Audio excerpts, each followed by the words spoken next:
இன்று தீரன் கலைக்குழுவினுடைய ஆதியும் அந்தமும் நிகழ்ச்சியில் சக்தி கலைக்குழுவின் நிறுவனர் திரு மகாலிங்கம் அவர்களிடம் பேச இருக்கிறோம். அருகில் இருப்பவர்கள் அவர்களுடைய துணைவியார் திருமதி கிருஷ்ணவேணி. வணக்கம். வணக்கம். வணக்கம். முதல்ல நாங்கள் உங்கள்கிட்ட கேட்குற கேள்வி என்னென்னா, இந்த ஊரை சுற்றி இருக்கிற எல்லாருமே வள்ளி கும்மி தான் எடுத்து நடத்துனாங்க. ஆனால் நீங்கள் எதனால் பவளக்கொடி செலக்ட் பண்ணீங்க? நாங்கள் எதனால் செலக்ட் பண்ணோம்னா, முருகரை அதிகமாக வழிபாடு செய்யக்கூடிய இடத்துல எல்லாம் வள்ளி திருமணத்தை எடுத்து அந்த நாடகத்தை அந்த இடத்துல, ஏன்னா இந்த இடத்துக்கு எது மேட்ச் ஆகுமோ அது மாதிரி கிருஷ்ணரை கும்பிடுகிறார், ராமர் கிருஷ்ணர் கும்பிடுற இடத்துல எல்லாம் இந்த பவளக்கொடி கும்மி பிரசித்தி பெற்றதாக இருக்கும். ஏகாதசி நாள்லாம் வெடி வரைக்கும் பாடுவாங்க. அப்போல்லாம் முருகர் கோயிலில் போய் கிருஷ்ணர் பற்றி பாடாமல், கிருஷ்ணர் கோயில் போய் முருகர் பற்றி பாடாமல் இருந்தாலும் அந்த மக்களோட ஒன்றி போகிறோம்னு அர்த்தம். இந்த இடத்துக்கு எது தேவையோ அதையே. அப்போ கிருஷ்ணர் கோயிலில் கிருஷ்ணர் பற்றி பாடினா தான் நம்மளுக்கு பெருமை. அதுக்காக பவளக்கொடி கும்மியில் வரும்போது கிருஷ்ணர் பற்றி நாம் பாடுறோம். அதுக்காக உருவானது தான் இந்த பவளக்கொடி கும்மி. அப்போ எங்கள் பகுதியில் பக்கத்தில் கிருஷ்ணர் கோயிலெல்லாம் இருக்குது. பெரியவங்கள் பழகிற போதே அந்த காலத்துலேயே ஒரு நான் ஜெனரேஷன் சொன்னால் 3வது ஜெனரேஷன் எங்கள் ஊரில் கும்மி பாட்டு பாடுறதில்ல. அப்போ 3 ஜெனரேஷனுக்கு முன்னாலேயே வடவேடாம்பட்டி, சுல்தான்பட்டி பக்கத்தில் வடவேடாம்பட்டிங்கிற ஒரு ஊர்லேருந்து காளிச்சாமி ஐயான்னு சொல்லி ஒருத்தர் குருவா எங்கள் ஊருக்கு பழக்கிறாங்க. அதன் கீழே அப்படியே நாங்கள் ஒரு 3வது தலைமுறையை நான் அந்த கும்மி பாடிட்டு பவளக்கொடி. இது ஒரு வகையில் பிஸ்னஸ் ரீதியாக, அதாவது ஒரு போட்டியில் ஜெயிக்கணுங்கிறதுக்கான ஒரு டாக்டிக்காக கூட இருக்கலாங்களா? ஏன்னா எல்லாருமே அதை பண்ணால் அதுக்கு டிமாண்ட் இருக்காது. நாம் ஒன்றை தனியாக பண்ணும்போது அதுக்கு டிமாண்ட் இருக்கும் இல்லைங்களா? நீங்கள் சொல்கிற கருத்து சரிதான். எப்பவுமே நான் போகிற பாதை தனி பாதையாக இருக்கணும், எல்லோரும் எனக்கு திரும்பி பார்க்கணும்னு நான் சிறுசுலேருந்து எனக்கு ஒரு அப்படி ஒரு மைண்ட் செட்டிங் இருக்குது. எல்லோரும் வள்ளிக்கும்மி பாடுறாங்க, நானும் வள்ளிக்கும்மி பாடாமல் இல்லை, எனக்கு வள்ளிக்கும்மியில் எல்லாமே தெரியும். ஆனால் அதையும் நாம் எல்லாத்தோடனா நாம் ஒப்பீடாக போயிடும் அப்படிங்கிறக்காக, தனி ஒப்பீடாக இருக்கணுங்கிறக்காக தான் இந்த பவளக்கொடி கும்மி 100ல் 1 இருக்கக்கூடாது, நாம் தனியாக இருக்கணுங்கிறது ஒரு முக்கியமான காரணம். ஆமாம். ஆனால் உங்களுக்கு வள்ளிக்கும்மியினுடைய எல்லா பாடல்களும் தெரியும், அதையும் பாடுவீங்க. அது இல்லாமல் காவடி ஆட்டம், அது சின்ன வயசுலேருந்தே நீங்கள் பழகிருந்தீங்களா? அது சின்ன வயசுலேருந்து பழகம் சொல்கிறது. பழனிக்கு போகிறது, இந்த தீர்த்தங்கள் சொல்லுவாங்க, தீர்த்த காவடின்னு சொல்லுவாங்க. அதெல்லாம் பங்குனி உபாதிக்கு எங்கள் ஊரில் சிறுசுலேருந்தே போகிறது வழக்கம். அந்த பங்குனி உபாதிக்கு போகிறபோது காவடி கொண்டு வந்துச்சு. எங்களுக்கு அது புதுமையாக இருக்குது. ஏன்னா ஊரில் ஒருத்தர் 2 பேர் தான் காவடி கொண்டுட்டே வருவாங்க. அப்போ எல்லாரும் அவனவன் தீர்த்த காவடி தீர்த்த சோம்பு தான் கொண்டு போவோம். இப்போ நாமளும் இந்த காவடி ஆடி பழகணுங்கிற ஒரு எண்ணம் வந்தது. அப்போது பழனிக்கு மாலை போட்டுற ஆரம்ப ஸ்டேஜில் போயிட்டு இருந்தோம். ஒரு 94-5 வாக்கில் 96க்கு மேற்பட்டு தான் அந்த காவடியை நாங்கள் எடுத்து கொண்டுட்டு போகணும். 96ல் அந்த காவடியை கொண்டுட்டு போகிறோம். அப்புறம் ஒரு 2 வருஷம் போய் வேறு ஒரு ஊர்லேருந்து கூட காவடி, எங்கள் ஊரில் காவடி இல்லை, வேறு ஊர்லேருந்து போய் எடுத்து அதுக்கப்புறம் சரி நாமளே செய்யணும் அப்படின்ட்டு அன்றைக்கே ஆவுளப்பம்பட்டி, நெகமத்து பக்கத்தில் ஆவுளப்பம்பட்டிங்கிற ஒரு ஊரில் ஆசிரியர் ஒருத்தர் இருந்தார். அவர்கிட்ட போய் காவடி அன்றைக்கே ஒரு 7000 ரூபா செலவாச்சு. காவடி ஒன்று செஞ்சு ஊர் பொதுவில் தான், தனிப்பட்டதில் நாங்கள் செய்யலை, எல்லோரும் வசூல் பண்ணி ஒரு காவடி செஞ்சு ஆரம்பித்தோம். இன்றைக்கி சொல்லப்போனால் எங்கள் ஊரில் 5 காவடி இருக்குது. இப்போ நாங்கள் ஆடின அளவுக்கு பாடுறதுக்கு ஆள்கள் இல்லை. ஏன்னு கேட்டிங்கன்னா, காவடி ஆட்டம் இளமை இருந்தால் தான் அந்த காவடி ஆட்டத்தை சமாளிக்க முடியும். உடலில் வலு இருக்கணும். கொஞ்சம் ஒரு 40 வயசு 50 வயசுக்கு மேலான உடம்பு வேக்கும், கொஞ்சம் இழப்பெடுக்கும், இதெல்லாம் இருக்கும். ஒரு 16 to ஒரு 30 வயசு வரைக்கும் பார்த்தீங்கன்னா காவடி சொன்ன இடத்துக்கெல்லாம் போகும். ஏன்னா உடல் நம்ம என்ன நினைக்கிறோமோ அதை, மனசில் என்ன நினைக்கிறோமோ உடல் அதை செய்யும். அந்த காலகட்டத்தில் நான் நல்லா ஆடிட்டு இருந்தோம். எனக்கு அப்புறம் கூட இப்போ உங்களுக்கு அதை சொல்லிக் கொடுத்தது யார்? காவடி ஆட்டம் சொல்லிக் கொடுத்தது பெரும்பாலும் சுயமாக கற்றுட்டுன்னு சொல்லலாம். ஏன்னு கேட்டிங்கன்னா, உரிமை மட்டும் எங்கள் ஊரில் தோட்டி ஒருத்தர் இருந்தார். அவர் வச்சு தான் நாங்கள் இந்த உரிமையாட்டம்னு சொல்லுவாங்க, இந்த தேவராட்டம்னு சொல்லுவாங்க, இந்த உரிமையாட்டம் பழகினோம். உரிமையாட்டம் பழகிற போதே காவடி இப்போல்லாம் பெரும்பாலும் உரிமை தான். இப்போ தான் ட்ரம்ஸுகள்லாம் வந்துடுது. அப்போல்லாம் உரிமை மட்டும்தான் இருக்கும். ஒரு உரிமை தான் அடிக்க எல்லோரும் ஆடுவாங்க. தேவரம் உரிமையாட்டம் ஆடுவாங்க. அதே போல் காவடி ஆட்டம் ஆள் மாற்றியால் ஆடிக்குவாங்க. அப்போது அவங்கள வச்சு தான் பழகணும். ஒரு மாதம் 97ல் பழகிறோம், 8ல் பழகிறோம். 98ல் பழகி அதுக்கப்புறம் தான் காலகட்டங்கள் மாற மாற உரிமை வந்து நம்ம ஒரு க்ரௌடுக்குள்ளே போய் பெரிய கோயிலில் பழனியில் அடிக்கிறோம்னா ஒரு உரிமை அடிச்சுன்னா பக்கத்தில் ட்ரம்ஸ் அடித்தாங்கன்னா அந்த உரிமையோட சவுண்டே வெளியில் தெரியாது. அதனால அப்புறம் ட்ரம்ஸுக்கு மாறணும், ட்ரம்ஸுக்கு தகுந்த மாதிரி ஆடணும். இதில் எப்படி நீங்கள் பழகுனீங்கன்னு கேட்குறீங்கன்னா, பழகிற போது நம்மளுக்கு ஆசானாக இருந்து இங்கே சொல்லித்தரக்கு ஒரு சில ஸ்டெப்பு வேணால் லோக்கல் மாமா மச்சான் பாங்க அண்ணா சித்தப்பரி சொல்லி கொடுத்தாங்க. ஆனால் வெளியூர்கள் போய் எந்த ஊரில் காவடி ஆடினாலோ இல்லை வேறு உரிமையாட்டான எதுனாலும் மணிக்கணக்காக போய் உட்காந்துக்குவோம். யாருன்னே தெரியாது, நான் போய் கொண்டே பார்த்துட்ருப்போம். இந்த ஆட்டத்தை இப்போ நீங்கள் மாப்பிள்ளை கூட ஒரு இடத்துல ஆட்டம் ஆடுறீங்கன்னா அதை வந்து உட்காந்து பார்த்துட்டு இருந்துட்டு உங்களுக்கு என்ன யாருன்னே தெரியாது, அப்படி ஒரு ஓரமாக கொண்டு வந்து பார்த்துட்டு வந்து அதை 6 மாதத்துக்கு அப்புறம் அந்த காவடி எடுத்து ஆடுற போது அந்த ஆட்டத்தை ஆடுவோம். அப்போது எங்கெங்க எல்லாம் நடக்குதோ அதெல்லாம் உங்களுக்கு மானசீக குரு மாதிரி அவங்களுக்கு எல்லா இடத்துலையும் நொறுங்கிடத்துல குருவா. நம்ம வெள்ளிங்கிரி எல்லாம் போகிறோம், திருமூர்த்தி மலை போகிறோம், செஞ்சேரி மலை போகிறோம். செஞ்சேரி மலையெல்லாம் போய் உட்காந்து சுத்தம் போகிறோம், ரசிக்கலாம், நல்லா ஆடுவாங்க. நம்மளுக்கு ஆசையாக இருக்குது. ஆனால் நம்ம யாருன்னு தெரியாமல் அவங்க காவடி தரமாட்டாங்க. இப்போ உங்களுதில் கையில் பிடிச்சி ஆடுற மாதிரி எல்லா பக்கமும் காவடி வகைகள் இருக்குது. நீங்கள் ஆடுறது வந்து கழுத்தில் எடுத்து ஆடுற மாதிரி. நாங்கள் எங்களோட இயல்பு எப்படிங்கன்னா, நம்ம காவடி அப்படியே எடுக்க முடியாது. காவடி பூஜை எல்லாம் பண்ணி முத்துருச்சுன்னு சொல்லுவாங்க, சக்கரை எல்லாம் கட்டி முத்துருச்சு. அதுக்கப்புறம் தான் அபிஷேக பூஜை எல்லாம் பண்ணி தான் காவடி எடுப்போம். அப்படி காவடி எடுக்கிற போது நல்லா சாமியை கும்பிட்டு நெடியத்தில் உளுந்து படுத்தோம்னால் அந்த காவடி கரெக்டாக கண்டியில் மரத்தை கழுத்தில் முட்டுச்சுன்னு மேலே எழுந்திரிச்சுன்னு காவடி அப்படியே நிற்கும், கை தொடவே வேண்டியதில்லை. ஆட்டம் முடிகிற வரைக்கும் கை தொடாமல் எவ்வளவு வேகம் ஆடினாலும் சரி, எப்படி சுற்றினாலும் சரி, காவடி கை தொடாமல் ஆடினாத்தான் எனக்கு பிடிக்கும். அப்படி நான் ஒரு பழக்கம் இல்லை. இப்போ இங்கே எல்லாமே கிட்டத்தட்ட அந்த மாதிரி இருக்காங்க. இப்போ நீங்கள் கிழக்க பார்த்தீங்கன்னா கையில் பிடிச்சி ஆடுவாங்க, செட் ஆடுவாங்க. இங்கே எல்லாருமே கழுத்தில் வச்சு தான் ஆடுறாங்க. அது வந்து இந்த பழக்க முறையினால் கழுத்துலையும் வைப்போம், கழுத்தில் தூக்கி எடுப்போம், அதை அப்படியே தலைக்கு கொண்டு போவோம் கை தொடாமல். உச்சந்தலையில் காவடி இருக்கும், கீழே அப்படி படுத்து ஒரு ரவுண்ட் அடிப்போம், எல்லாமே செய்வோம். ஆனால் எங்களுக்கு என்னங்கன்னா காவடி கை தொடாமல் ஆடுனாத்தான் நல்லா அதில் கற்று தேர்ந்தோங்கிற ஒரு அடையாளம். அது திறமையினுடைய அடையாளம்ங்கிறது அதில் தான் இருக்கு. இப்போ உங்களுக்கு அதுக்கு வந்து வாழ்நாள் சாதனை நொறுங்க பயிற்சி எடுத்தங்காட்டி தான் அதையெல்லாம் செய்ய முடிஞ்சுது. நீங்கள் அந்த பழத்தில் ஊசிக்கு கீழே வச்சுருவாங்க, அதை கண் இமெயில் எடுப்போம். சிறு ஒரு வெறியாகவே செஞ்சுட்டு இருந்தோம். பணத்தை இமெயில் எடுப்போம்.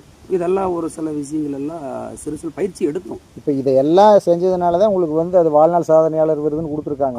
கண்டிப்பாக. எப்போ கொடுத்தாங்க அது உங்களுக்கு? இது 2001 இல்லை, 2000. ஓ, இப்போ 25 வருஷத்துக்கு முன்னாடி. நம்ம நீங்கள் சொன்ன மாதிரி இளமை இருக்கிற போது இல்லை 2021.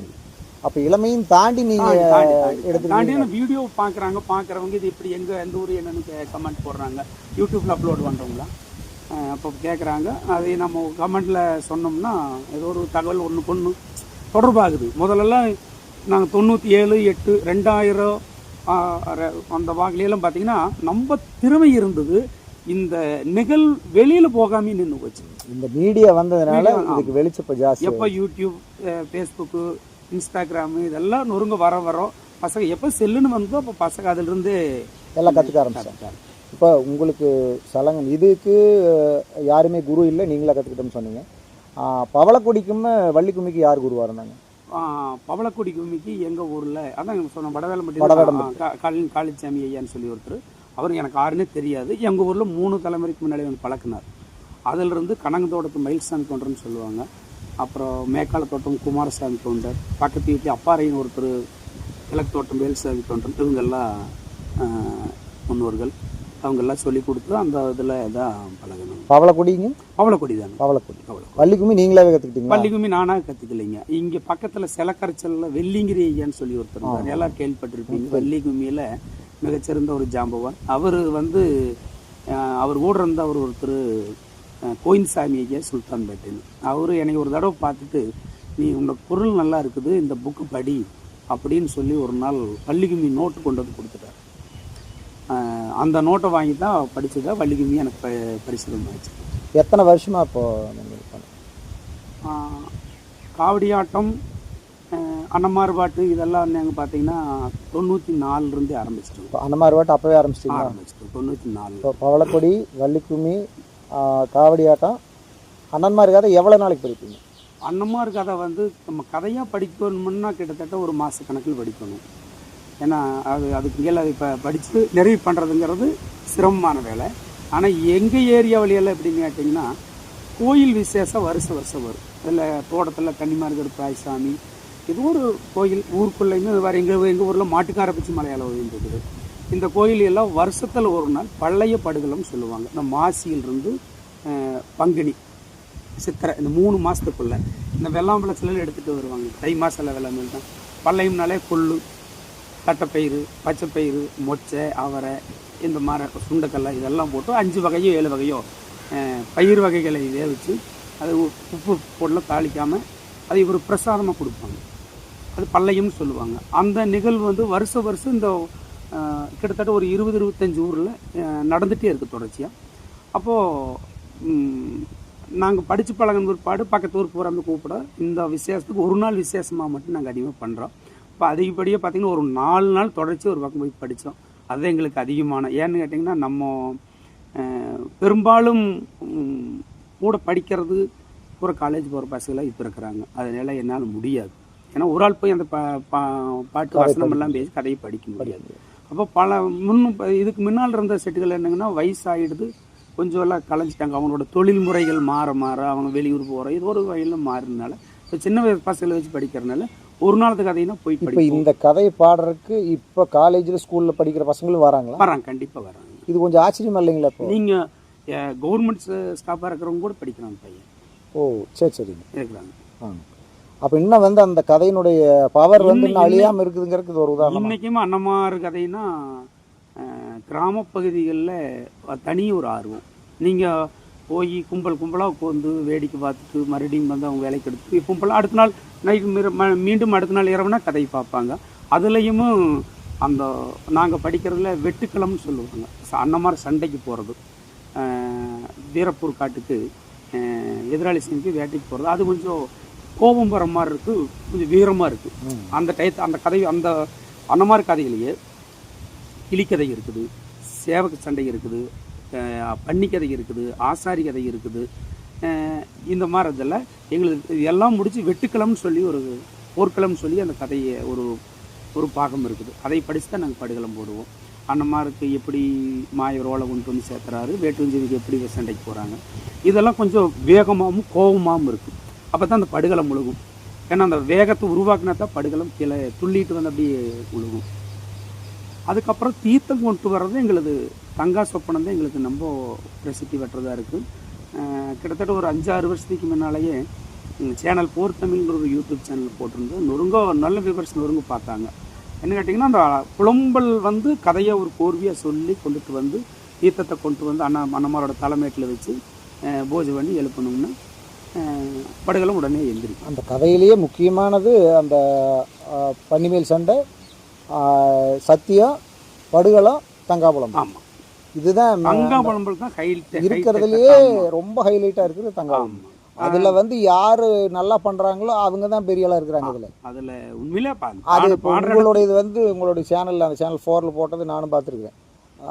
எத்தனை லட்சம் பேரை பார்த்துருந்தாங்க. அது வந்து ஏன்னா அது புலம்புறதுக்கு பெண்கள் புலம்புறது வேறு, ஆண் வந்து ஒரு பெண்ணுடைய உருவகமாக மாறி புலம்புறதுங்கிறது ரொம்ப பெரிய இது. அது ரொம்ப டச்சிங்காக இருக்கும் கேட்குறதுக்கு. இது என்ன கேட்டிங்கன்னா, நம்ம ஒரு அன்னமார் கதையெல்லாம் வந்து அந்த கதாபாத்திரமாகவே மாறணும்னா தான் நம்ம மனசுக்குள்ளே மாறணும்னா தான் அந்த பாட்டு அந்த கோபமாக பாடுறதோ அல்லது கொஞ்சம் சோகமாக பாடுறதோ இதெல்லாம் கொண்டு வர முடியும். அந்த நேரத்துக்கு நம்மளை அறியாமல் நம் இமையில் தண்ணி வடிஞ்சால் மட்டும்தான் அந்த ஒரு கதையினுடைய பவர். இப்போ அந்த தங்கா புலம்பல்ல ஒரு 4 வரி அது மட்டும் இப்போ பண்ணிக்காங்க. தங்கா புலம்பல் உங்களுக்கு எது பிடிச்சதோ அதை பண்ணுங்க. அதாவது அன்னமாருக்கு சண்டைக்கு போய் வீரப்பூர் காட்டில் படுகளை பட்டியில் மாடு மடிஞ்சிடுறாங்க. அப்படி மடிகிற போது தங்கச்சிக்கு சோதனைகள் எல்லாம் கொடுத்துட்டு போவாங்க. அண்ணம்மா பெரிய நெஞ்சை இறந்துட்டா இது மாங்காய் எழுவும் மல்லிகை பூவாடும், சின்ன நெஞ்சத்துனா தேங்காய் எழுவும் செம்பு சரம்னு சொல்லிடுமாள். அது அத்தவுள்ள மைத்தனன் மடியும் போது அக்னி சரமால சுடர் மங்கிடுது. அப்போது வீரமலை சாம்புகன் படிக்கிற போது முக்கண்ணை தேங்காய் வச்சு பூசல் வச்சுருப்பாங்க, அதுவும் உடஞ்சிது. அப்போ நம்மள இதெல்லாம் சொல்லுவாங்க, தேங்காய் வந்து மட்டை வாங்கி வச்சா வெடுப்பு போடுச்சுன்னா சாமி குடைக்க மாட்டாங்க. அந்த மாதிரி அது அது சொல்லுவாங்க. அதுக்கு அடுத்தது ஆனபடை சேனபடை அத்தனையும் படியும் போது நிறகுடம் தண்ணி வச்சுருப்போம். அதுவும் இதெல்லாம் பூசமுடி மண்டபத்தில் வச்சு பூசை பண்ணிகிட்டு இருப்போம். அண்ணன்மார் கூட சண்டைக்கு போன பிற்பாடு இந்த சோதனைகள்லாம் சரியாக முடிஞ்ச பிற்பாடு போய் நங்கமார் பெண்டுகள் போய் கூட்டிகிட்டு வர போவோம். நங்கமார் பெண்டுகள் வரமாட்டாங்க. அப்போ வரமாண்டின்னு சொல்கிற போது இவங்களை இப்படியே விட்டுட்டு போயிட்டோம்னா காராள வம்சத்தில் கற்பு நீதி குறைஞ்சி போயிடும். இவங்களுக்கு ஏதோ ஒரு வழியில் கூட்டிகிட்டு போய் ஏதோ ஒன்று பண்ணணும் அப்படின்னு கூட்டிகிட்டு வந்து நங்கமார் பெண்டுகள் இடத்துல கோளாராக பேசி நீங்கள் வெட்டுக்களம் தேடி வராட்டி போயிச்சாது, கண்ணமார் மாண்டகாலம் தேடி வராட்டியும் போயிச்சாது. கண்ணமார் சண்டைக்கு போகிறதுக்கு முன்னாடி அரமனைக்குள்ள சோதனை விட்டு போயிருக்கிறாங்க, அதையாவது நீ வந்து கண்ணால் பார்க்கலாமே அப்படின்னு சொல்லி அவங்க 2 பேர்த்தையும் நங்கமார் பெண்டு 2 பேர்த்தையும் கூப்பிட்டு வந்து உள்ளுக்கு விட்டு போட்டு அவங்களுக்கு வந்து அந்த கோட்டைக்கே தீய வச்சு அவங்கள அழிச்சிட்டு காராள வம்சத்தில் கற்பீதி குறையாமல் இவங்க இருக்கிறது மெய்யாக இருந்தால் 10 வருஷம் 16 ஆண்டு காலம் எங்கள் அண்ணமார் கூட வாழ்க்கை கட்டிட்டு வந்த நாள் முதல் மன்னரக்கோட்டையிலேயே விட்டிருந்தாலும் கண்ணமார் முகத்தை ஏறிட்டே பார்க்காம இருந்தாலும் ஆனால் காராள வம்சத்தில் கற்பீதி குறையாமே இருக்கிறாங்களா இல்லையான்னு செக் பண்ணோன்னு சொல்லி அவள் கழுத்தில் ஒரு அக்னி மாலை தூக்கி மேலே வீசுகிற போது கோட்டை தீப்பத்தி ஏறி அப்போ சொல்லுவாள், நங்கமார் பெண்டுக்கு பத்தினியாக இருக்கிறது மெய்யாக இருந்தால் அவங்களுடைய கொசுவமும் கொண்டையும் வேகாமல் இருக்க கடவுளேன்னு சாப்பிடுவாள். ஒரு நாள் பிறகு பார்த்து போட்டு உள்ளுக்குள்ளே கோட்டைக்குள்ளே போய் எல்லாம் பார்க்குற போது அந்த கொசுவும் கொண்டையும் வேகாமல் இருக்குது. அதை எடுத்துகிட்டு வந்து அப்படியே இப்பேற்பட்ட நங்கமார் பெண்டுகள் நாம் சும்மா விடக்கூடாது அப்படின்னு கொண்டுட்டு போய் அவங்கள காவேரி நதியில் போய் அந்த கொங்கலில் உள்ள சீர்வார்களை எல்லாம் சரியாக முடிச்சு போட்டு அதுக்கப்புறம் தான் செல்லாண்டியம்மங்கிட்ட செப்பூசி எஞ்சரடெல்லாம் வாங்கி ஆர்லிமான வனத்துக்குள்ளே புலம்பி வாரா. அப்போ எப்படி புலம்பி வரான்னா, அடிங்கண்ணமார் போகும் இடம் அறியே இங்கண்ணமார் இந்த பொன்னிவள நாட்டிலே இனி போயிருக்குங்கடரியே அம்மா நான் இனி தக்க வடக்கரியே இந்த ஈத்தவன காட்டுக்குள்ளே கண்ணம்மார் இனி இருக்குங்கடரியே அம்மா கண்ணம்மார் இன்னைக்கு 1000 மானிலே இந்த ஈத்தவன காட்டுக்குள்ளே இன்னைக்கு அடிவட்டமானாச்சோ. அப்படி அந்த பத்தினி புலம்பி வரும்போது அந்த பத்தினி அழுகையிலே அந்த ஈத்தவன காட்டுக்குள்ளே இன்னைக்கு வட்டம் மரம் பால் சொரி அந்த உத்தமி அழுகிறது அந்த யாருமில்லா வனத்திலே இன்னைக்கு உளுத்தம் மரம் பால் சொரி அப்படி அழுகுமுறை செஞ்சு கட்டி போகும். அந்த கதையிலேயே ரொம்ப உணர்ச்சி வேகம் உள்ள 2 விஷயம், பொன்னர் சங்கர் படையெடுத்து போகிறதும் இந்த தங்கா புலம்பல். எந்த ஒரு நாள் நிகழ்ச்சியாக இருந்தாலும் கூட அதில் பாதிக்கும் மேலே வந்து இந்த 2 நிகழ்ச்சியும் தான் அதிகமாக பாடுறாங்க. நீங்கள் படுகளம் நாம் உலக்காட்டணும் அப்படின்னு படுகளம் மட்டும் போட்டு எழுப்புறது அப்படின்னால் கண்டிப்பாக அந்த மாதிரி அதாவது இதில் ஒரு சிலர் கலைஞர்கள் வந்து அந்த பன்னிக்கதையில் படுகள் உலக்காட்டுவாங்க. அது அவங்களோடது. எங்களுக்கு சொல்லிக் கொடுத்த வாத்தியார் வந்து எங்களுக்கு வந்து போர்க்களம்னு சொல்லி ஒரு அத்தியாயம், அதில் தான் நாங்கள் படுகள் முழக்காட்டுவோம். சரிங்க. இப்போது இந்த வள்ளிக்கும்மி அல்லது பவளக்கொடியில் கருப்பராயன் பாடல்ங்கிறது எல்லா இடத்துலையுமே ரொம்ப ஃபேமஸாக இருக்குது. ஏன்னா அந்த தெய்வம் வந்து நம்ம பகுதிகளில் எல்லா இடத்துலையும் கருப்புசாமிங்கிற பேரில் இருக்குது, சில இடத்துல ஐயனார்ன்னு இருக்குது, ஒவ்வொரு இடத்துலையும் ஒவ்வொரு மாதிரி இருக்குது. ஆனால் அந்த கருப்பராயன்கிற பேரில் இருக்கிற அந்த பாடல்கள் பார்த்திங்கன்னா இப்போ யூடியூப்லேயோ படங்கள்லையோ எல்லாமே இப்போ படமே கருப்புன்னு ஒரு படம் அது ரொம்ப ஃபேமஸாக இருக்குது. அந்த பாட்டில் அந்த கருப்பராயன் பாடல் பாடுறதில் நீங்கள் உங்களுடைய பாணி வந்து ஒரு தனியான பாணி. அதை 3 விதமாக நீங்கள் பாடுவீங்கன்னு சொன்னாங்க. கருப்பராயன் பாட்டுனாவே மகாலிங்கம் தான் நல்லா பாடுவார் அப்படிங்கிற மாதிரி ஒரு பேராயிடும். அந்த 3 விதமான மெட்டில் ஒரு 2 வரி பாடிக்காங்க. இது ஏன் கருப்பராயன் பாட்டு நம்மளுக்கு அதிகமாக அது மேட்ச் ஆகுதுன்னு அப்படின்னா, இயற்கையாகவே நாங்கள் வந்து இந்த படுகளத்துக்கு போகிற போது சக்தி கும்பம் வந்து அழைச்சி கொண்டுட்டு வந்து கோயிலில் வைப்போம்.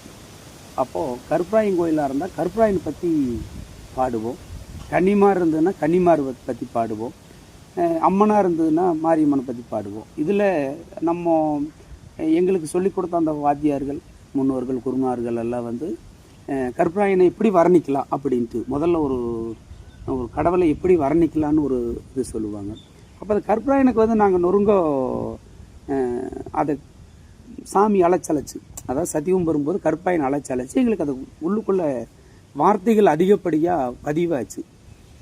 அப்போது இது கும்மியாட்டத்துக்குன்னு வரும்போது கருப்பராயன் பாட்டை இப்படி பாடலாம் அப்படிங்கிற ஒரு இடத்துக்கு ஒரு ஐடியா வருது, பாடுறோம். அதில் 3 விதமும் பார்த்தீங்கன்னா, கருப்பராயன் பாட்டை வந்து மனசளவில் அதை நான் கருப்பராயன் அது பாடுற போது நின்று சொல்லுவீங்களா, நான் சொன்னலைங்க அந்த நேச்சுரலாக இருக்கணும் எது செஞ்சாலும் அப்படிங்கிற ஒரு ஆசை. அப்போ கருப்பராயன் பாட்டு வரும்போது என்னை அறியாமையே அந்த முடியெல்லாம் செலுத்துது, அந்த வேகம் வரும். அப்படி பாடுறதில் வெள்ள நல்ல குதிரையில கருப்பா குதிரையில கருப்பா குதிரையில நீ விளையாடியே கருப்பா நீயோ விளையாடியே திரும்புவியா கருப்பா திரும்புவியா கருப்பா திரும்புவியா அந்த மெட்லை பாடுவோம். கருப்பம்பாரா கருப்பம்பாரா கருபசாமி அவங்கார் மேகம் போல வாராங்க ரூபசாமி அந்த மெட்லையும். இது இந்த 2வது மெட்டு தான் வந்து பெரும்பாலானவங்க டைரக்டாக எடுத்து பாடுற மாதிரி. அதிகப்படியாக அந்த கருப்பாயம் பாட்டை வந்து நம்ம அந்த இதில் எல்லாருமே கும்மியாட்டத்தில் அந்த சாயலில் தான் எடுப்பாங்க. அதில் ஒரு சிலர் அவங்களுக்கு தகுந்த மாதிரி கருப்பணசாமின்னு ஓடுவாங்க, கருப்புசாமி அது அவங்களோட அது பழக்கத்தில் இருக்காது. இன்னொரு மெட்டுங்க அங்கே இடி முழங்குதே கருப்பசாமி தங்க கலசம் மின்னுதே மலையழக மாமரங்க உண்டு வண்ணி மலையழக மாமரங்க உண்டு வண்ணி சிலையாக நிற்கிறான கோட்டை கருப்பசாமி அங்கே இடி முழங்குதே கருப்பசாமி தங்க கலசம் மின்னுதே. அதெல்லாம் இன்னும் வார்த்தைகள் பாருங்க, அந்த பார்த்தா பயமா இருக்குதுல்ல, இதுலயே கண்டினியூ ஆகும். இதுல அடுத்த ஸ்டெப் க்ரௌடு எந்த அளவுக்கு எதிர்பார்க்குதோ அந்த அளவுக்கு நம்மளை மாற்றி அது சாட்டிஸ்ஃபை ஆகிற அளவுக்கு அந்த டியூனை மாற்றிட்டு வரும். சரி, இதுவரையிலும் நீங்கள் கற்றிருந்த கலைகளை பற்றி எங்களுடைய கேள்விகளுக்கு பதில் சொன்னதுக்காக வீரன் கலைக்குழுவின் சார்பாக மனமார்ந்த நன்றி, வணக்கம். எவ்வளவோ வேலைப்பளவுக்கு அப்புறம் இந்த ஆதியும் மந்தம் நிகழ்ச்சிக்காக கிட்டத்தட்ட சிவகிரியிலிருந்து இங்கே வந்து இவ்வளவு நேரம் எங்களுக்காக நேரத்தை ஒதுக்கி எங்களிடத்தும் பேட்டி எடுத்த தீரன் கலைக்குழுவினுடைய தலைமை ஆசிரியர் செல்வகுமார் மாப்பிள்ளை அவர்களுக்கும் அவருடைய இணை ஆசிரியர் அவர்களுக்கும் நன்றி, வணக்கம்.